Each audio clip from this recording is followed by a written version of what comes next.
Welcome back. Once again, it's your boy Abdul, the Health Man. I'm here to give you another great topic, another great show on the Grown Folks Podcast, Sunday nights, 9 p.m. Eastern Standard Time on the Grown Folks Podcast. I'm your host, Abdul, the Health Man. I'm hoping to give you this good information. Today, we have a different topic. This topic was thought about or was brought to my attention because I had a customer the other day, and he was a stewardess. Is he a stewardess? I guess he was a stewardess, okay? And he talked about... A steward. A steward, thank you. I knew it wasn't a stewardess. I knew it was a steward. He was a steward. And he talked about how flying affects your immune system. And he told me something that I've never, ever heard. So I had to do my homework, and I'm bringing this to you. How does traveling on an airplane affect your immune system in your body? Okay? How does traveling on an airplane affect your immune system and your body as a whole? And why is this important right now? We are about to go into spring, and the next is summer. We are getting close to Easter. We are getting close to the Eid. Ramadan is going to be over in a couple of weeks, and there's the Eid celebration, Eid al-Fitr. People like to travel during this time. People like to travel during Easter. People like to travel. Spring break is coming up for most people's kids. People like to travel during these times by car, by boat, by bus, and by plane. And by plane. And the travel by an airplane is different from all other travel, specifically because of what we're going to talk about. Okay? So this was brought to my attention. It was a steward who told me about this, and I said, I'm going to look this stuff up. And what he was explaining is that a pilot who flies long distance frequently can only do it a certain amount of times during a month. By law. Can only do it by a certain amount of times by a month by law. So if he flies from New Jersey to China, he can only do it maybe 3 times a month. He cannot do it any more than that, because it negatively impacts his immune system so much that they have made laws in which he's not allowed or she's not allowed to travel that many times. So I said, whoa, I've never heard this. This is new on me. So I start to look it up. And this is what I found. The problems with traveling in the airplane. Okay? The problems with traveling in the airplane. Number 1, dehydration. Dehydration. If you look this up, you'll actually find all this. Dehydration. Now, why would you become dehydrated on a plane? Okay? Oh, I'm drinking water and all that. Why would I become dehydration? I live in the state of New Jersey. The average humidity in the state of New Jersey is 76%. I was unaware of that. But the average humidity, because we're close to the ocean, is 76%. The average humidity of a desert is 21%. That means if you go to Sahara Desert, that means you go to Sonoma Desert, if you go to the deserts in China, if you go to the desert in Argentina, the average humidity of a desert where it barely gets any rain is 21%. The average humidity of an airplane is 18 to 20%. Did you hear what I just said? The average humidity of an airplane, when you go on a flight, the average humidity of an airplane is 18 to 20%. That means the air in the airplane is drier than the desert. The air in the airplane is drier than the desert. Does that make sense? the air in the airplane is dried in the desert. Why is that? You're flying at 30,000 feet. The higher you go, the drier the air becomes. I'm going to say it again. The higher you go, the drier the air becomes. And as you go higher, up to 30,000 feet, the humidity in the plane becomes less and less, making a drier air. Now, how does this negatively impact your health? Dry air pulls moisture from the body. Have you ever noticed when you're on a plane, especially up in there, you're getting thirstier? All of a sudden, man, I need some water. I need some water. All of a sudden, your eyes can become dry. Man, my eyes are getting dry. Your skin is getting dry. Your mouth is getting dry.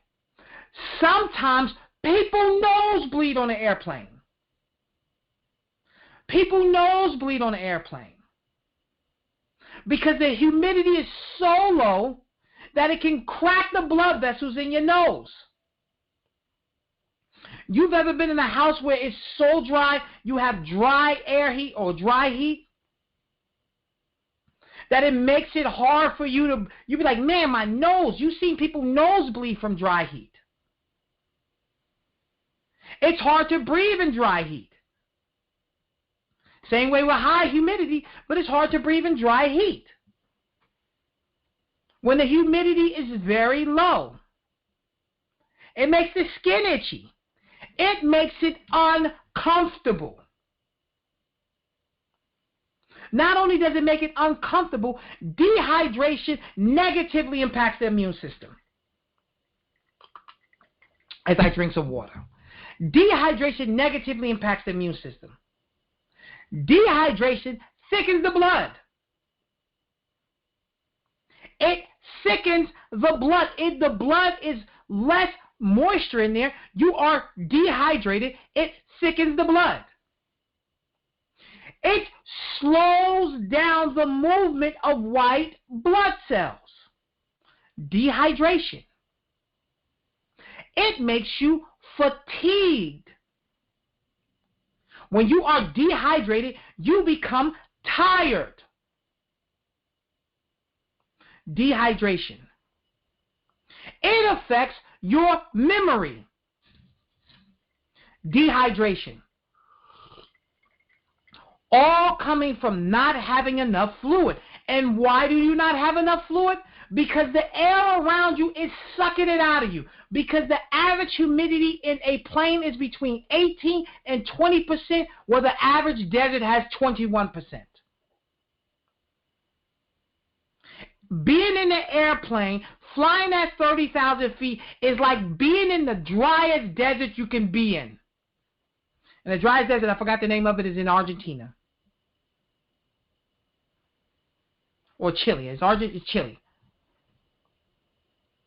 But when you are in the cabin at 30,000 feet, it is pulling moisture from your body, making you fatigued, making you tired, making you thirsty, lowering your immune system. All from flying. That's number one. The number one problem is dehydration. Number two, how an airplane affects your body and your immune system. Cabin pressure. Cabin pressure. Oh, Abdul, but what do you mean by cabin pressure?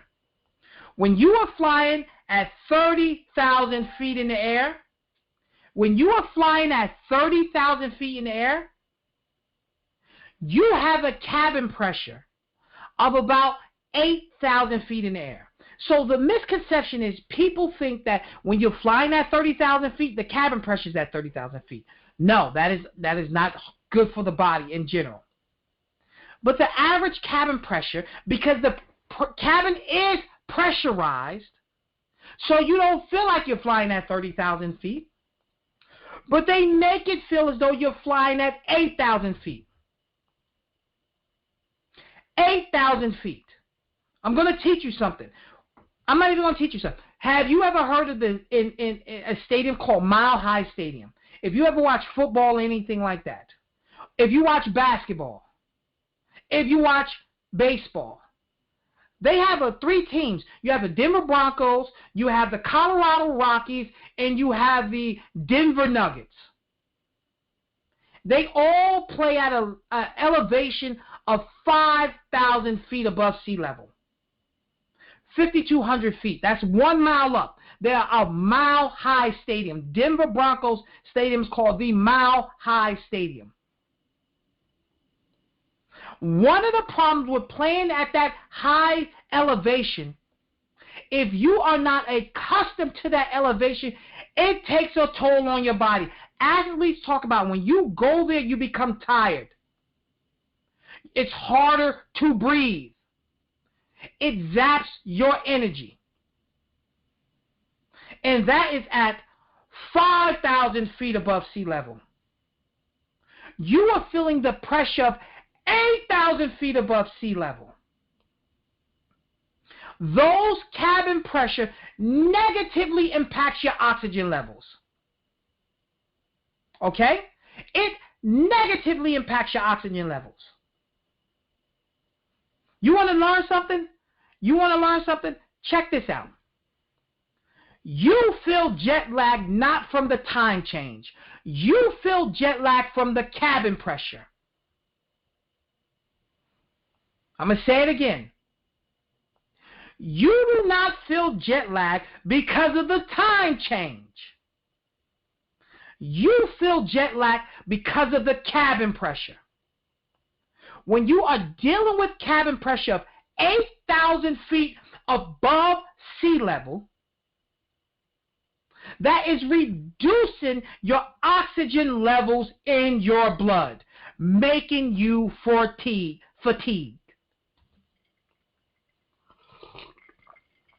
Not only are you dealing with dehydration, what we talked about, making you fatigued, or negatively impacting your immune system, you're feeling the pressure of being 8,000 feet above sea level, lowering your oxygen levels, negatively impacting your oxygen levels, making the body work harder, lowering your immunity. If you have a lung problem, negatively impacting your lung health. If you have a serious heart condition, negatively impacting a serious heart condition. You have a heart condition. The cabin pressure lowers the oxygen level, making it more difficult for the body to function properly. It's needed because you wouldn't want a cabin pressure of 30,000 feet on the body, but a cabin pressure of 8,000 feet is still negatively impacted. The Denver Nuggets last year won the NBA Finals. And one of the things they wanted to do is have home court advantage. They wanted to have home court advantage. Why did they want to have home court advantage? Because they knew that players coming from other cities traveling back and forth will weaken them because their bodies are not able to adjust to the extra pressure being 5,000 feet above sea level. They knew that. They played the Miami Heat. The Miami Heat, they are at sea level. Miami is at sea level. And then they fly from sea level to 5,000 feet above sea level, making it so hard on their body, making it difficult for them to breathe properly. It takes them, they'll breathe harder with less oxygen. It makes them fatigued. They get tired faster. Remember the Lance Armstrong, the cyclist who won 8 Tour de France? One of the ways he became so good, outside of using steroids, because he actually used this something called, I can't think of it. It's not a steroid, but it's basically injecting yourself with your own red blood cells. But one of the ways he trained was always in the mountains. He trained year-round in the mountains. And why did he train year-round in the mountains? Because when you train in higher elevations, your body compensates with the reduction of the increase in air pressure by making more red blood cells, carrying more oxygen around the body, making him a better athlete. So when he's doing the Tour de France up in the Swiss Alps and up in the French Alps, his body was already accustomed to that type of altitude. Where someone who did not train in that same environment will get tired faster.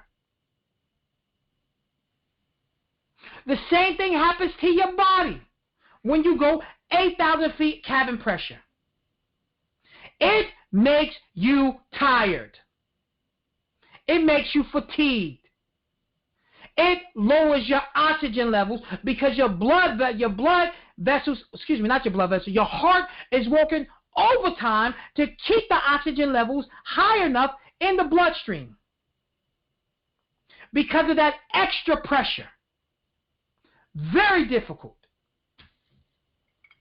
So the cabin pressure is one of the main reasons why you have jet lag, as well as the dehydration, not the time.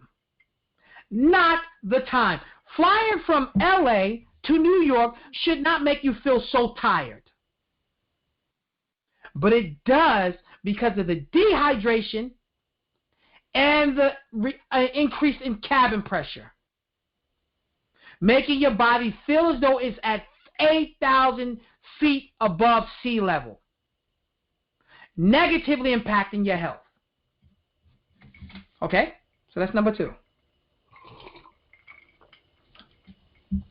Number 3, and this more affects people who are frequent flyers. Cosmic radiation. Cosmic radiation. It's cosmic radiation. Yes, cosmic radiation. You know, the sun emits radiation. It's just what it is. The universe emits radiation. We have an atmosphere that blocks a lot of the radiation. We have a magnetic field that blocks a lot of the radiation. The Earth has its own magnetic field. You have poles on both sides. You have a North Pole and a South Pole. And they emit electromagnetic field. Our atmosphere also, it breaks down certain amount and blocks a certain amount of radiation. But we still have cosmic radiation that hits us every day from the sun and other things in the cosmos. But the beauty is, the further you are away, the less radiation. And when you are 30,000 feet up in the air, you are going to be hit with more radiation. Now, it's about double what you get on the ground as what you get at 30,000 feet. Now, is it large amounts of radiation? No, it's not. But we all know radiation itself negatively impacts the DNA. I don't care how much radiation, it negatively impacts the DNA. It can cause the DNA to mutate, creating cancer cells. We know that about radiation. When you are 30,000 feet up in the air, you are getting more radiation. More radiation, it negatively impacts your body. Now, if you're taking a flight once or twice a year, don't worry about it. But I know people who are frequent flyers. They're on the plane at least 5 to 10 times a month. I just got off the phone with a friend who flies all the time. And he flies back and forth to Africa a lot. So he's concerned now, because I brought up, hey, you ever thought about the radiation? What do you mean the radiation? If you are a frequent flyer, every month is like getting like a chest x-ray. Every month is like getting like a chest x-ray. X-ray. I keep saying chest x-ray. Chest x-ray. So you want to reduce, if you can, the amount of miles you put in the air. But if you cannot, you have to be aware how this negatively impacts your immune system. We all know small amounts of radiation affect the DNA. The minuscule amount affect the DNA. It mutates the DNA. But the body has mechanisms to fix that. The body has enzymes to correct the DNA that's been damaged and replace the the damaged parts. But some of those damages continue. The body does not fix it all the time, every last one. Some of them may get overlooked, and those can create cancer cells. So I'm not telling you not to fly. I'm telling you that if you are a frequent flyer, you have to be aware with cosmic radiation. This is radiation you cannot avoid if you are flying. Unless you want to wrap yourself in lead. Unless you want to wrap yourself in lead, and I don't think the TSA would allow that. I don't think the TSA would allow you to be able to walk through the airport with a lead suit on. Okay? But there are cosmic radiation when it comes down to flying. And this is one of the things that you will be exposed to if you fly. And if you are a frequent flyer, you will be exposed to more cosmic radiation. Okay? So that's number 3. Number 4. Things that would affect your health when flying in a plane.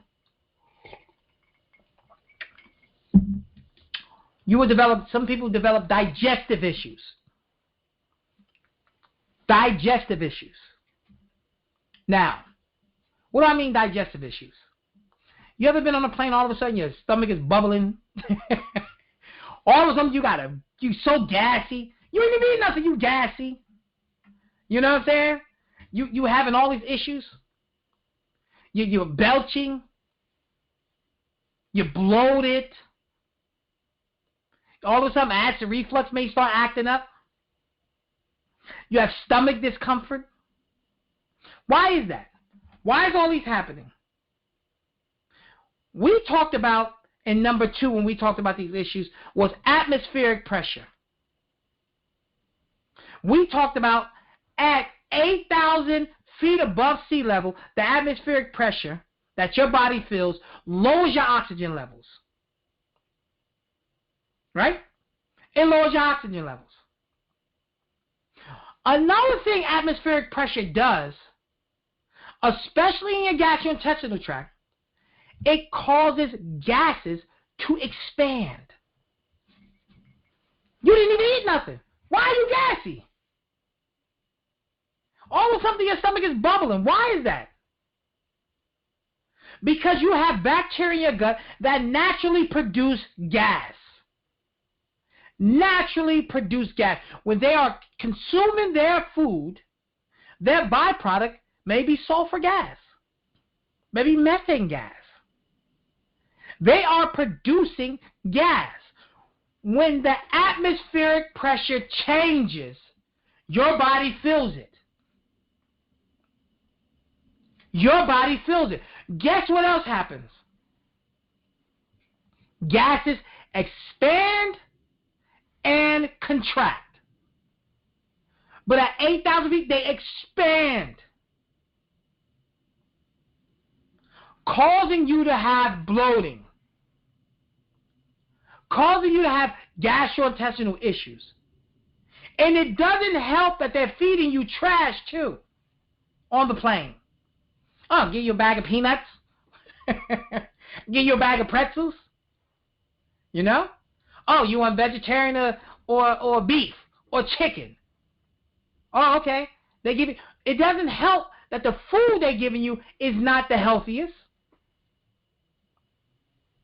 And it doesn't help that the gas, the bacteria in your gut, is creating gas that's expanding and contracting while you are sitting down. Expanding and contracting while you are sitting down. Not only are you dealing with dehydration, because what do we say?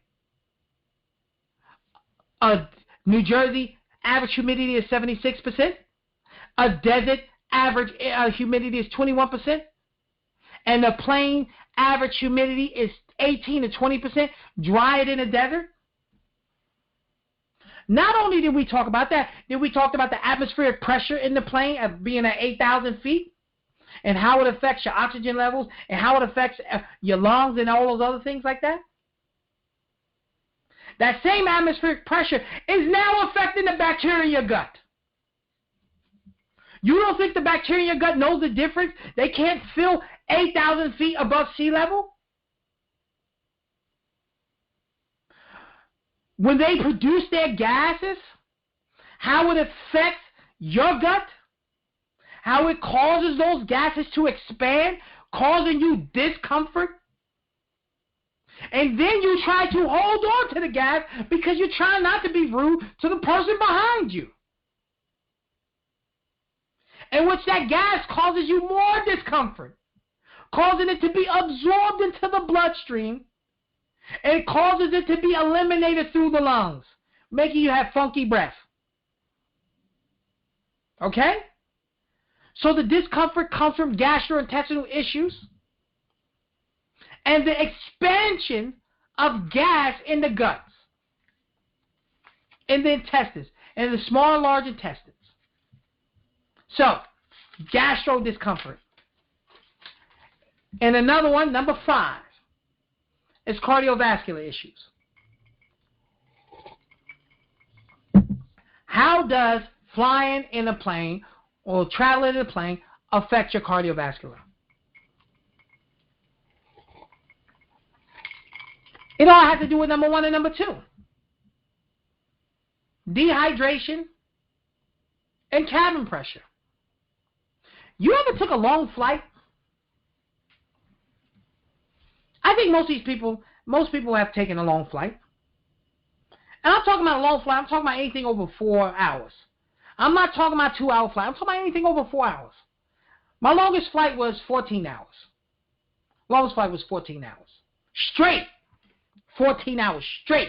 No layover. 14 hours straight. Longest flight. You are sitting for a long time. You are sitting for a long time. What happens when you sit? It negatively impacts your circulation. It negatively impacts your circulation. When you're sitting a long time, the blood is not flowing properly. One of the ways the blood flow is through the heart, the pressure. But if you're sitting for a long time, it constricts the blood vessels, especially in the legs. Especially in the legs.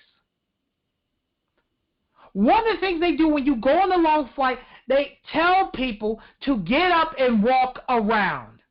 You have to get up and walk around frequently because of the problem when it comes down to circulation. And if you have poor blood circulation, how is the immune system going to move properly? Because the white blood cells need to move through the blood vessels, as well as move through the lymphatic system. And if they're moving through the lymphatic system, how does the lymphatic system move? Through muscle contraction. through muscle contraction. So if you're sitting down for long periods of time, you're not moving the blood around the body properly, and the immune system is not able to travel through the body properly. You are more susceptible to getting sick, and you are more susceptible to developing blood clots. You're more susceptible to developing blood clots. Abdul, why would I develop a blood clot? Because you've been sitting down and the blood is not moving properly. Remember, the blood is not just a liquid, it is red blood cells. And if they're not moving properly, they start to clump together. They start to clump together. They're not flowing easily. They're getting stopped. They start to clump together. What happens if they clump together? They create something called CLOT, a clot. They are red blood cells in a bunch. And if you keep sitting a long periods of time without moving around, these red blood cells become a clump. And a clump of red blood cells can stop and plug a capillary. It'd be like a stopper on a drain. Instead of the blood flowing, it becomes like a dam to the capillaries. The blood ain't going there anymore. Or if it goes in there, it can damage the capillaries.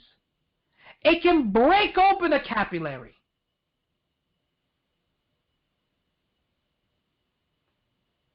That is the issue.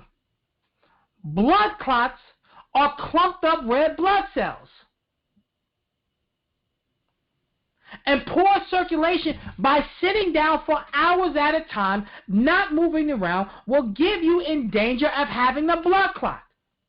And if you have cardiovascular issues, you already have lower oxygen in the bloodstream. The heart is working even harder to get the blood moving around, and you're developing clots. Because you have not moved around. And if you have sat down for hours at a time and you develop a clot, and when you stand up to start moving around, you get that clot, you break that clot up, and that clot starts moving around the body dangerously. And if it's a large enough clot, it can go to the brain and stop blood from going there. And that's called a what? A stroke. If it's a big enough clot, it can move around the body. It can go to the legs, and you lose blood circulation in the leg. Knowing that if that happens, then you may have to get something amputated. It can go to the heart, causing damage to the coronary artery, making you have a heart attack. All because you sit down too long on a plane. And this is also negatively impacted because of the cabin pressure. The cabin pressure. Now, what to do? We talked about all this stuff about traveling. All this about traveling on a plane. What to do? Hey, you travel on a plane, what should you do? Number one, if you have a long distance flight, take about 1,000 milligrams of vitamin C every 3 hours. 1,000 milligrams of vitamin C every 3 hours. I don't care if you put it in a tablet. I don't care if you put it in you have it in a tablet. I don't care if you have it in packs, like individual emergency packs. Do about 1,000 milligrams of vitamin C every 3 hours. Now, I know you was expecting me to talk about the air and all other stuff, but I want to talk about some stuff different. Everybody knows about the filter air. One thing about the air, though, on a plane, the air is filtered through HEPA filters. I will say this. The plane air is not as dirty as most people think it is. It is not the cleanest, but it's not as dirty as you think it is, because you're literally getting filtered air, and it takes about 99% of all bacteria and viruses out of the air. Okay? So I just want y'all to know that. But take about 1,000 milligrams of vitamin C every 3 hours. Number 2, before you go on a flight, after you eat, take about a 30 to 50 milligram zinc before you go on your flight. Why is that? We want to keep the immune system as strong as possible. Even though the air is filtered and it's eliminating about 99% of all bacteria and viruses in the air, it's still that 1% chance. It's still that 1% of that air being filtered, that those bacteria and the viruses stay in there. And if somebody sneezes, it ain't instantly filtered.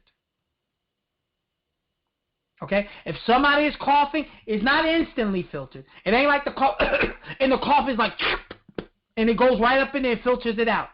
No, it does not work like that. It sprays through the cabin and slowly but surely filtered. So taking a zinc, 30 to 50 milligrams of zinc, 30 to 50 milligrams of zinc with some food before you go on your trip, excellent. Number 3, take electrolytes. Take some electrolytes. Now, we talked about vitamin C. An easy way to do this is buy you like an emergency pack. Buy you like an emergency pack. Take about 3 of those with you. If you got a real long flight, rip one open, pour it in your bottle of water, a little bottle of water. Drink that. You got 1,000 milligrams of vitamin C, plus you have electrolytes. Because you are going on a plane, and we're talking about dehydration is one of the worst things that can happen. Making sure you have enough electrolytes will cover the simple fact you're dealing with dehydration. So bring electrolytes. If you don't bring electrolytes, can you bring some fruit? Can you bring an orange on the plane? Can you eat a banana? Can you have some grapes? You need some electrolytes to help you deal with the dehydration. And drink water. Not too much because you don't want to be messing with somebody getting up and back and forth. But bring some electrolytes. Take selenium. Take selenium. Selenium is a mineral. You want to take about 200 micrograms before you get on a plane, especially frequent flyers. Because selenium is excellent for protecting you against radiation. Selenium is excellent for protecting you against radiation, as well as selenium protects your DNA. Selenium protects your DNA. And if you're a frequent flyer, or you just on the plane, you want to protect yourself against the radiation, take 200 micrograms of selenium before you go. Okay? 200 micrograms of selenium. Or you can take a Chinese herbal formula called Cleansing Formula 402. Cleansing Formula 402. Excellent herbal formula. Really good for cleaning radiation. Helping the body rid the excessive radiation that you're exposed to. So Cleansing Formula 402. And before you go on your trip, load up on antioxidant-rich foods. Do your African baobab. I love baobab. You know I talk so much about baobab. Baobab is an excellent fruit, rich in vitamin C, rich in fiber, excellent source of electrolytes, very high antioxidant food, anti-cancer food, so baobab powder. You can also do your berries, your raspberries, your blackberries, your strawberries, your goji berries. Do your berries. Do your greens. You can do spirulina. You can do chlorella. You can do wheatgrass. You can do barley grass. You can do kale, spinach, broccoli, collard greens. Do your greens. Eat their greens.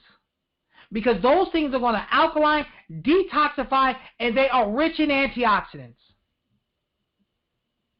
They are rich in antioxidants. And we need to make sure we are consuming large amount of antioxidant foods. And if you want, you can do some soursop tea before you get on a plane. Soursop tea. Another antioxidant-rich leaf. And excellent as a detoxifier and protection against cancers. So, that is my podcast on traveling. Now, I'm going to open up the line to questions. If anybody has any questions about traveling or anything I talked about flying on an airplane, I'm going to open up the line. What if I'm on my jet? Well, your jet is like a, your jet is better known as a Volvo or? Yeah, the cars ain't the same, my brother. Listen, I'm going to tell you. What do you call a frequent flyer? I just thought I took 5 trips already this year on a plane, bro. How many? 5. So you will be considered a frequent flyer. Yeah. I wear Cybin and black tourmaline on my wrist.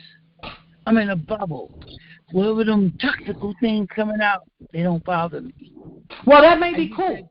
Take all those antitoxins. You said chlorine, spirulina, aloe vera, wheatgrass, dandelion, milkweed seeds, cranberry seeds, all in a 1 ounce pack. So I don't have those troubles, bro. Because I'm the minister of seeds. Yeah. Yeah, but you see, but you know what? I was back on the plane, and they don't bother me. They wanted to open the box one day. I told the lady to open that box. You're going to give me $150. Well, I will tell you this. This is the one thing, Spoon. Even though all what you do, one thing the humidity, you drinking enough water, you getting your electrolytes, you should be good. That's not a problem. The cabin pressure is something that you can't, it's just what it is. The cabin pressure affects you, and you don't even realize it affects you because your body is not used to being at 8,000 feet in the air. Even though we're flying at 30,000 feet, your body is feeling like 8,000 feet. And that puts pressure on the heart. Nothing you can do about that. I've learned this from watching a show on YouTube called The Jet something. I forgot what it is. And one of the things that, like private jets, if you have a really good one, their job is to pressurize so you feel like the cabin pressure is no more than 3,000 feet on your body. 3,000 feet versus 8,000 feet. Even though they may flying at 20,000 feet, 25,000 feet, whatever they're flying at, they want your body to feel as though you're flying no more than 3,000 feet. So when you get off the plane, you still feel refreshed. And you can still handle your business. You're not feeling, though, you flying at 8,000 feet where you come off exhausted, fatigued, tired, all those things like that. And that is the key. And there's less pressure on the heart. Is less pressure on the circulatory system. Because the body is flying, it makes it feel like it's flying at 3,000 feet versus 8,000 feet. So, that was another thing. Okay. You made your point, younger man. Anybody else have any questions about it? Oh, I had a question. What's too long on the plane? 5 hours? 10 hours? So it just depends. I said distances over 4 hours, I consider long flights. Oh. So if you fly like 2... LA is 5 hours. 5 to 6, so that's considered a long flight. Unless you take the shortcut. Sometimes they take the shortcut. Well, I don't know how to do that. They do. I don't know how to do that. You know, a lot of times the flight can go fast if you have a better, like some wind pushing behind you. It depends on the air current. So the flight can go faster depending on the air current. And it can go slower depending on the air current. If you're pushing up against the current, you're going to go slower. It's going to take you even longer. But, yeah, anything I think over 4 hours is considered a long flight. It may be 3 hours considered a long flight. But I say anything over 4 hours, I say is a long flight. Like I said, I did 14 hours straight. And you feel it. When you do 14 hours, oh, man, I did a 12-hour and I did a 14-hour. You feel those flights. Like, you're exhausted when you come off. You be like, God, I'm so tired. I'm so tired. And all you do is sleep. You're sleeping all the time, but when you get off, you're so tired. You're so tired. Anybody else? What? I was expecting one person to say something. I guess you ain't saying nothing today. You gotta put them on the plane. You gotta give them some tickets. Oh, listen. I got a flight coming up, and there we go. I knew she was gonna come on through. Brother Abdul. I've been hold on. What's going on, Yvonne? It was very interesting. How are you? I'm okay. Very interesting your topic because I had a couple of flight attendants during my Uber years, and they told me that there's a high suicide and cancer among flight attendants for the exact same reason that you said, the levels of radiation and lack of protection and the radiation. That's really interesting, and I know if they tell them that about the job, you know.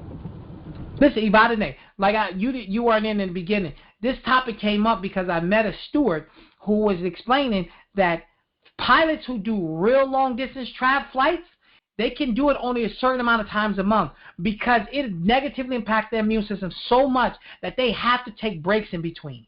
Like they cannot fly, let's say if you fly from Jersey to China, you cannot do that flight no more than 2 to 3 times a month, maximum, because how it affects their body, how it affects their immune system. It wipes their immune system out so much that they have to put limits on them. So that's why this topic came about, because I said, I never heard that before, so I start to look it up, and it's like, yeah, it wipes their body out. Not only the distance, but the cabin pressure and the amount of radiation that their bodies are exposed to for long periods of time, and then also the lack of sleep. It just takes so much of a toll on them that they have to have a cap. The FAA have a cap on the amount of hours a pilot can fly as well as the distance because of how it negatively impacts their immune system. And if you are... Go ahead. No, go ahead. No, you can finish. So I know a couple of people, I knew, who passed, and they were, when I tell you frequent flyers, I mean, she was like, one of them, she was like a world traveler. So her flights were very, very, very, very long. But my question, too, is what effect could all of this have on your bones? Because I have a young lady also who's under 40, and she has a real critical case of no, that's not the right word. Yeah, one of those cases, rheumatoid arthritis. Really, really bad. So again, word is chronic. DNA, but word what do you think? Chronic. So she has rheumatoid arthritis. Does the flying affect rheumatoid arthritis? It probably does. It just depends on how much she flies, because rheumatoid arthritis is an autoimmune issue, and like I said, it can affect your circulation. It's going to lower the immune system, and it lowers the immune system. Excuse my language. It may help. No, I'm not just joking, because you don't want your immune system to be too low. I don't know. How would it affect her joints? It probably would. I would say probably the sitting down would be probably the most effect, but it would be hard for me to say. I don't want to speculate and make something up and try to say, oh yeah, this will do this. I don't know, because what I read, it never said anything about bone density. It never said anything about joint pain, but just sitting down in general can negatively impact that. So I would say in that instance, yeah, maybe. But I don't know as far as her bone density, I don't know. I was thinking because it can affect your DNA. That's true. And then you know what they would give it? You know what they prescribe for rheumatoid arthritis? Did you know? What is it? They prescribe chemo pills. Arthritis. See, I didn't know that. Yeah. So she opted not to take that, and I suggested some supplements to her. And was she a frequent flyer? Frequent and long, like Dubai. Yeah. Yeah, she and her brother, they travel a lot. The other young lady, she passed, but okay. Got sick. I thought about that once I heard it from my riders. And you know who? Oh, sorry, people. You know who else suffers with this excess radiation thing? Who? TSA. Well, anyone who stands by the X-ray machines all day, and not just TSA. Any of the buildings you go in, the security, you have to go through. those radiation machines. Those guards are standing there all day. And they've been exposed to radiation. Yep. They're not going in the room and saying, okay, beep, and come back in the room and close the door. Like you go get an X-ray. It's occupational hazard. But I thank you for all of that information. I'm glad that you reported. No problem. No problem. Anybody else before we get off? Okay. Well, thank y'all for tuning in. I know we're 5 minutes early, but it's okay. Thank y'all for tuning in to the Health Man Show. I hope y'all like this topic. Like I said, it was going to be a little different. And I appreciate everybody tuning in. Sunday night, 9 p.m. And everybody have a good night, and God bless you, and wish y'all have the best night and have some great sleep, like I am. All right, y'all, have a good night. That was different, but very, very informative.